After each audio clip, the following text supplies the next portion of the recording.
नमस्कार, आप देख रहे हैं सी न्यूज़ भारत और मैं हूं आपके साथ आकांक्षा यादव। वक्त हो चुका है न्यूज़ बुलेटिन का और आज इस न्यूज़ बुलेटिन में हम जानेंगे कि कासगंज पुलिस ने किस अभियुक्त को किया गिरफ्तार, रायबरेली में कितने लोग पहुंचे कोरोना का टीका लगवाने और लखीमपुर में दो पक्षों में क्यों हुआ विवाद। ये सब जानेंगे विस्तार से, तो चलिए निगाह डालते इस वक्त की खास खबरों पर। पश्चिम चंपारण बेतिया लौरिया अखिल भारतीय विद्यार्थी परिषद इकाई लौरिया द्वारा जिले में मिशन आरोग्य रक्षक अभियान चलाया जा रहा है। परिषद के कार्यकर्ताओं का संदेश है कि गांव-गांव जाएंगे, कोरोना मुक्त बनाएंगे। इस मिशन के लिए परिषद ने जिले में 20 से अधिक टीम बनाई है। टीम के सदस्यों को कोविड सुरक्षा प्रोटोकॉल का प्रशिक्षण दिया गया है। टीम के सदस्यों को पीपी किट व अन्य सुरक्षा उपकरण भी उपलब्ध कराए गए हैं। सभी कार्यकर्ताओं द्वारा विभिन्न गांव बस्ती में जाकर लोगों का थर्मल स्क्रीनिंग और ऑक्सीमीटर से ऑक्सीजन लेवल चेक किया जा रहा है। इसी क्रम में विद्यार्थी परिषद की एक टुकड़ी लौरिया प्रखंड के मिश्र टोला में पहुंची, जहां दर्जनों को थर्मल स्क्रीनिंग करते हुए उनकी ऑक्सीजन लेवल की जांच की गई। साथ ही सभी से अपील की गई कि कोविड-19 का टीका जरूर लगवाएं। जून तक जो आरोग्य मिशन रक्षक अभियान चलाया जा रहा है, इसके तहत हम लोग लौरिया मिश्र टोला में सेवा बस्ती अम्बेडकर नगर में लोगों का जांच किया गया है। आज लगभग 50 परिवारों से हम लोग संपर्क किए हैं। आगामी दिनों में जिले के अधिकांश परिवारों का ऑक्सीमीटर से ऑक्सीजन लेवल और थर्मल स्कैनर से बुखार जांच किया जाएगा। विद्यार्थी परिषद ये कार्यक्रम इसलिए चला रही है जहाँ वैसा जगह जहाँ अगर सरकार का कोई टीम नहीं पहुँचा है तो वहाँ हम लोग पहुँचकर लोगों को आरोग्य रक्षक अभियान के तहत सुविधा देने का काम। बेतिया से कैमरा पर्सन शेख फखरुद्दीन के साथ विनोद कुमार की रिपोर्ट। गुजरात सूरत के महुआ तहसील में आज रोज भारतीय जनता पार्टी युवा मोर्चा के कार्यकरों ने रक्तदान शिविर का आयोजन किया, जिसमें सबके लोकप्रिय 170 विधानसभा के विधायक मोहन भाई डोडिया की उपस्थिति में शुभारंभ हुआ। वड़ा प्रधान नरेंद्र मोदी की सरकार ने 7 साल के सफल शासन में प्रजा के हित में अनेक कदम उठाए। इस सफलता के कारण आज महुआ बीजेपी द्वारा उनके कार्यकर्ताओं के साथ रक्तदान महादान का कार्य किया गया। महुआ के कविठा गांव में ब्लड डोनेशन कैंप का आयोजन हुआ, जिसमें 46 ब्लड की बोतल एकत्रित हुई, जिसमें महुआ तहसील अध्यक्ष हितेश भाई नायक, महुआ जिला पंचायत पार्षद दिनेश भाई भावसार, रीताबेन पटेल उपस्थित रहे और एमएलए मोहन भाई ने रक्तदान करने वालों को बधाई देकर अपने हाथों से रक्तदान का सर्टिफिकेट दिया। गुजरात के महुआ तहसील से सी न्यूज़ संवाददाता निलय भट्ट के साथ चंद्रकांत पुजारी की रिपोर्ट। बरियातू प्रखंड में बीती रात दो बाइक की टक्कर में एक महिला का पैर टूट गया, जिससे वह गंभीर रूप से घायल हो गई है। वहीं घटना की जानकारी के अनुसार तेतरी देवी पति विजय यादव ग्राम हेरन होपा व लावालोंग चतरा बाजार से अपने घर हेरन होपा आ रही थी, तभी रास्ते में ही सामने से आ रही बाइक से जोरदार टक्कर हो गई, जहां इस दुर्घटना से महिला का पैर टूट गया है। झारखंड से सी न्यूज़ संवाददाता रोशन कुमार की रिपोर्ट। उत्तर प्रदेश के जनपद कासगंज के थाना सोरो पुलिस को बड़ी कामयाबी हासिल हुई है। सोरो पुलिस ने 2 अंतर जनपदीय मोटरसाइकिल चोरों को चोरी की 5 मोटरसाइकिलों सहित गिरफ्तार किया है। सोरो पुलिस को ये कामयाबी मुखबिर की खास सूचना पर मिली है। ये जानकारी अपर पुलिस अधीक्षक आदित्य प्रकाश वर्मा ने प्रेस कॉन्फ्रेंस के दौरान दी है। ये थाना सोरो पुलिस द्वारा जो है एक अत्यंत सराहनीय कार्य करते हुए अपनी जो कार्यकुशल क्षमता है उसके आधार पर इनके द्वारा सूचना डेवलप की गई और उस सूचना को डेवलप करने के बाद में 2 मोटरसाइकिल चोरों को इनके द्वारा गिरफ्तार किया गया, जिसमें एक है वीरपाल उर्फ सूरज पुत्र होरीलाल निवासी मानपुर नगरिया थाना सोरो, दूसरा है कैलाश कश्यप पुत्र उदय सिंह निवासी मोहल्ला चक्रतीर्थ कस्बा सोरो। इन दोनों के कब्जे से 5 मोटरसाइकिलें प्राप्त हुई हैं, जिसमें अभी तक एक की चोरी की पुष्टि हुई है। थाना जनपद बदायूं के थाना सिविल लाइंस में उसका अभियोग भी पंजीकृत है वहाँ पे, और वहाँ के जो पुलिसकर्मी हैं वो आ भी रहे हैं इस संबंध में जो यथोचित विधिक कार्रवाई उसको करने के लिए। और बाकी जो मोटरसाइकिलें हैं उनके विषय में तस्दीक किया जा रहा है। कुछ के नंबर फर्जी हैं, उनके सही नंबर निकलवाए जा रहे हैं, और जो सही नंबर है उनके विषय में संबंधित जनपद से बातचीत करके कि वहाँ पर कोई गुमशुदगी या चोरी की एफआईआर तो नहीं लिखी गई है, अगर लिखी जाती तो उनको सूचित किया जाएगा, तदनुसार उनको कार्रवाई कराई जाएगी। किस तरीके से चोर हैं जो कहाँ चोरी की घटना अंजाम देते, कब से लगभग चोरी? ये इनके पास से लगभग जो है पहले भी ये चोरी के मामले में अभी एक तो हाल ही में भी जेल से छूट के आया है, और ये लोग इनके जो नंबर है गाड़ियों के उनसे तो कोई कानपुर देहात का है, कोई मुरादाबाद का है, कोई बरेली का है, कोई बदायूं का है, इस तरीके से गाड़ियाँ प्राप्त हुई हैं। उन नंबरों के आधार पर अभी तक इन्हीं जिलों का है और इनके खिलाफ हम अग्रिम कार्रवाई और भी करेंगे। बात की जाए ये मोटरसाइकिल शोरूम में किस तरह से आई थी, बिकने के लिए? ये इनके कब्जे से प्राप्त हुई, तो इसका मतलब यही है ना कि ये इनको यहाँ पर बेचने के लिए ही लाए थे ये। और अभी इसमें आगे और हम लोग लिंक लेंगे कि इनकी चोरी की मोटरसाइकिल्स को कौन लोग खरीदते थे या अब तक पहले जो इन्होंने चोरी की है वो किन किन लोगों को बेचा, अभी उस विषय पर भी हम लोग काम कर रहे हैं। तो इसमें आगे अभी और कार्रवाई की गुंजाइश है, हम लोग आगे कार्रवाई कर रहे हैं। से पूछताछ में पता चला है आखिर क्यों चोरी किया करते थे?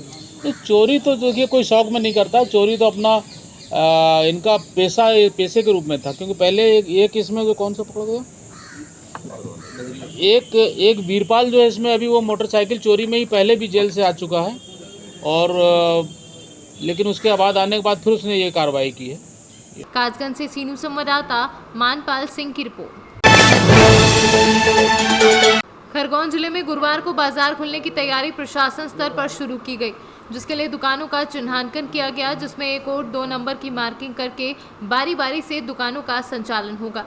बता दें कि कोरोना कर्फ्यू के बाद संक्रमित आंकड़ों में कमी आई है, जिसे देखकर संगठन प्रबंधन समूह की बैठक में ये महत्वपूर्ण निर्णय लिया गया है। इसी के चलते दुकानों पर 1 और 2 नंबर की मार्किंग की गई और इस दौरान नगर पालिका मुख्य अधिकारी प्रियंका पटेल ने बताया कि संक्रमण की चेन तोड़ने के लिए व्यवस्था लागू की है और नियम तोड़ने पर दुकान नहीं खोलने दी जाएगी। में मार्किंग की जा रही है वो कलेक्टर महोदय के आदेश अनुसार की जा रही है, जिसमें हम दुकानों पे 1 नंबर और 2 नंबर डाल रहे हैं। मतलब गुरुवार को जब दुकानें खोली जाएंगी तो पहले दिन गुरुवार के दिन 1 नंबर, जिन दुकानों पे 1 नंबर लिखा है सारी वो दुकान खुलेगी, मतलब ऑल्टरनेट दुकान खुलेंगी। हर दुकान पे हम लोग 1 नंबर और 2 नंबर डाल रहे हैं, तो 1 नंबर सारी खुल जाएंगी, तो उस वजह से भीड़ नहीं होगी ज़्यादा, क्योंकि दुकानों में स्पेस रहेगा। और एक आदेश ये भी है कलेक्टर मैम का कि कोई भी दुकानों के सामने, जैसा दुकानदार अपने दुकान के सामने सामान रख लेते हैं, उस सामान को नहीं रखना है, सो दैट सामने तरफ में जगह खाली रहे, जिस जगह पे आपको सोशल डिस्टेंसिंग के गोले बनाना है। ये सब नहीं होने पे दुकान को हम संचालित नहीं होने देंगे। तो ये सब्जी वाले, ठेले वाले, फल फ्रूट वाले, इनके लिए कैसा क्या रहेगा? इनके लिए अलग से जगह चिन्हित की जा रही हैं, उन जगहों पे इनको लगाने की परमिशन दी जाएगी। एक जगह पे ऐसे 10-10 फीट की दूरी से ठेले लगवाएंगे, जिससे कि वहाँ पे सोशल डिस्टेंसिंग मेंटेन करें। इसमें इंजेक्शन की बात आ रही, जो वैक्सीन लगाएगा सिर्फ उसी को प्रमाण? हाँ जी बिल्कुल, जिनकी दुकान के सामने हमें वैक्सीन लगेगा, सर्टिफिकेट दिखेगा, उनको ही परमिशन मिलेगी खोलने के लिए। खरगोन से सीनू संवाददाता प्रकाश प्रजापत की रिपोर्ट। कोरोना के प्रभाव के बीच चिरमिरी व आसपास के ग्रामीण अंचलों में जरूरतमंदों तक राशन सामग्री समेत संक्रमित मरीजों को उपचार के लिए जरूरी सेवाएं उपलब्ध कराने में युवा अहम भूमिका निभा रहे हैं। पिछले 1.5 महीने में लॉकडाउन के दौरान इन युवाओं ने दानवीर और जरूरतमंदों के बीच सेवा की कड़ी बनकर मदद पहुंचाई है। इस दौरान संक्रमित मरीज को दवा, ऑक्सीमीटर, थर्मामीटर पहुंचाने के साथ जरूरतमंद दिव्यांगों को व्हीलचेयर, स्टैंड, चेयर के लिए मदद का हाथ बढ़ाया है। इतना ही नहीं, साथ ही हाथ बढ़ाना टीम के युवाओं ने सरकारी अस्पताल में ऑक्सीमीटर, नेबुलाइजर, कूलर, पंखे भी दान दिए हैं। गरीब असहाय परिवारों को राहत पहुंचाने के काम में युवाओं की टोली सुबह से शाम तक दौड़ रही है। गांव-गांव में कोरोना के प्रति जागरूकता फैलाने के साथ मास्क, सैनिटाइजर तक पहुंचाए जा रहे हैं। जब कोरिया ज़िले में लॉकडाउन लगा, पूरे छत्तीसगढ़ में लॉकडाउन लगा, तो हमारे जो समूह के जो साथी हैं, भाई सिब्बो मेरे को या हमारे साथियों को बोला कि हमको गरीबों की मदद करनी चाहिए। तो मैंने अपने सारे साथियों को, जो भी लोग हमारे कार्यालय आते थे, हमारे क्लब में आते थे, उनके सारे साथियों से अपील किया कि चिरमिरी और इसके आसपास का जो भी क्षेत्र है, यहाँ के जो भी गरीब वर्ग है, जो मज़दूर वर्ग है, वो इस लॉकडाउन से परेशान है।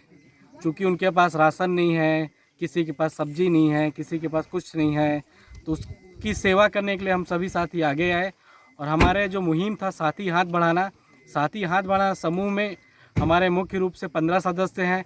इसके साथ साथ इस संस्था में लगातार लोग बढ़ते गए और भी लोग हमारे इस संस्था में साथ जुड़ते गए। हमारा जो उद्देश्य था वो लोगों से मदद लेके फिर लोगों तक पहुंचाना था, दूसरों से मदद लेके फिर ज़रूरतमंद लोगों तक पहुंचाना था। तो हमारी इस मुहिम में बहुत सारे लोगों का हमको साथ मिला। हम लोगों ने सैनिटाइज़र लिया, मास्क बांटा, हम लोगों ने वेबुलाइज़र बांटा, हम लोगों ने ऑक्सीमीटर बांटा, हम लोगों ने तापमान चेक करने की मशीन बांटी, कूलर बांटा, पंखा बांटा, लोगों की मदद से हम लोगों ने व्हील चेयर दिया, स्टैंड चेयर दिया। अभी हम ज़रूरतमंदों तक सूखा राशन पहुंचा रहे हैं, सब्जियां पहुंचा रहे हैं और जो भी गरीब ज़रूरतमंद है जिसकी मृत्यु यदि हो जाती है तो उसके पास यदि अंतिम संस्कार के लिए व्यवस्था नहीं रहता, हम तो मुक्तिधाम तक उनके पास लकड़ियां भी मुहैया कराते हैं। हमारे ग्रुप के सारे साथियों ने बढ़ चढ़कर बहुत ही कड़ी मेहनत कर 45 दिन से लगातार मेहनत कर रहे हैं और लगभग 3.5 से 4 हज़ार परिवार तक हम अपनी मदद थोड़ी बहुत जो है वो पहुंचा पाए हैं और लगातार ये प्रयास करेंगे कि लॉकडाउन के बाद भी हम ये प्रयास को आगे भी जारी रख सकें। किस प्रकार से लोगों का सहयोग मिल रहा है आपको इसमें? हम लोगों को कोई व्हील चेयर दे देता है, कोई सैनिटाइज़र दे देता है, कोई मास्क दे देता है। जैसे मैं रोड पे चलते रहता हूँ तो कोई आटा की बोरी ला के हमको पहुँचा देता है। इसी प्रकार लोगों का जन सहयोग बहुत प्राप्त हो रहा है। हमारे बिज्जू भाई का व्हाट्सअप नंबर है, QR कोड को भी हम जारी किए, उसमें भी लोग पैसा भेजते हैं अपने स्वेच्छा से और हमारे मित्रों से हम डिमांड करके पैसा मांग भी लेते हैं। तो ऐसी मदद मिल रही है और ये मदद को हम पूरे ईमानदारी के साथ, पूरे निष्ठा के साथ, पूरे लगन के साथ दूसरों तक पहुंचा दे रहे हैं। कोरिया से सी न्यूज़ संवाददाता मुश्ताक कुरैशी की रिपोर्ट। जमीनी विवाद को लेकर दो पक्षों में जमकर मारपीट हुई। इसी बीच एक पक्ष के लोगों ने बाके से हमला कर दिया जिसमें कई लोग गंभीर रूप से घायल हो गए, जिसमें एक घायल युवक की अस्पताल ले जाते समय रास्ते में ही मौत हो गई। पीड़ित परिवार ने पुलिस पर लापरवाही का आरोप लगाते हुए कार्यवाही की मांग की है। क्या नाम है आपका? शिवाकांत। तेज बोलिएगा। कहाँ रहते हैं? मूलचंदपुरवा। कौन सा थाना है? पूरा एड्रेस बताइए। ग्राम मूलचंदपुरवा, पोस्ट कोठिया, जिला लखीमपुर खीरी, थाना पूर्व। अच्छा, क्या मामला हुआ था? किस बात को लेकर के? ये हमारी आबादी है मूलचंदपुरवा गाँव में, उस पे मतलब हमारे आबादी में हमारे विपक्षी लोग आके और दुनिया थमड़िया गाड़ रहे थे। हम लोगों ने मना किया तो गाली गलौज दी, हम लोगों को मारा भी और हमारे भाई उसमें एक्सपायर हो गए। जनाब बांके से, लाठी डंडे से और हथियार से वार किए सब घर पर, पूरा परिवार मिल गए। अच्छा। इसमें राम भवन, त्रिभुवन और उधम पुत्र जगधारी, उमराम, श्रीमान, मुखराम, ये सब आदि परिवार लोग हैं। अच्छा, उन लोगों ने मारा है? जी। कै बजे की घटना है ये? ये सुबह 7:30 या 8 बजे की घटना है। अच्छा अच्छा अच्छा। जो एक्सपायर कर गए इनको कैसे, क्या चोट आई थी? इनको बांके से मारा था, सिर पे चोट आई थी। अच्छा, किसने मारा था इनको? इनको लपड़े में मतलब उमराम पुत्र त्रिभुवन ने मारा था। अच्छा। आप हॉस्पिटल क्या बजे आ गए हैं? हम लोग हॉस्पिटल 3 बजे के लगभग आए थे। अब फूलगढ़ थाने में हम लोग तो सुबह ही पहुंच गए थे, 8:30 या 9 के लगभग, 9 बजे के लगभग पहुंच गए। तो पुलिस वालों ने कोई कार्रवाई नहीं किया? पुलिस वालों ने अभी सर कोई नहीं कार्रवाई की। क्या पुलिस वालों ने क्या बताया? पुलिस वालों ने बताया कि हम जब रिपोर्ट लिखवाने गए तो वहाँ उन्होंने कहा कि फ़ोन आया है और हम लाठी डंडे उसमें बांका और फावड़ा नहीं दिखा सकते, केवल लाठी डंडा ही दिखाएंगे। अच्छा। फ़ोन आया है ऊपर से कोतवाल साहब का। ऊपर से फ़ोन आया है कोतवाल साहब का? हाँ, उन्होंने कहा होगा कि लाठी डंडे मत दिखाना, हम लाठी डंडे केवल दिखाना और फावड़ा किसी धारदार हथियार को मत उसमें दर्शाना रिपोर्ट में। अच्छा। तो हमने बहुत रिक्वेस्ट किया कि सर इस चीज़ से मारा गया है, इस चीज़ से मारा गया, लेकिन उन्होंने नहीं दिखाया। अच्छा अच्छा, ठीक। लखीमपुर से सी न्यूज़ संवाददाता बलवीर सिंह की रिपोर्ट।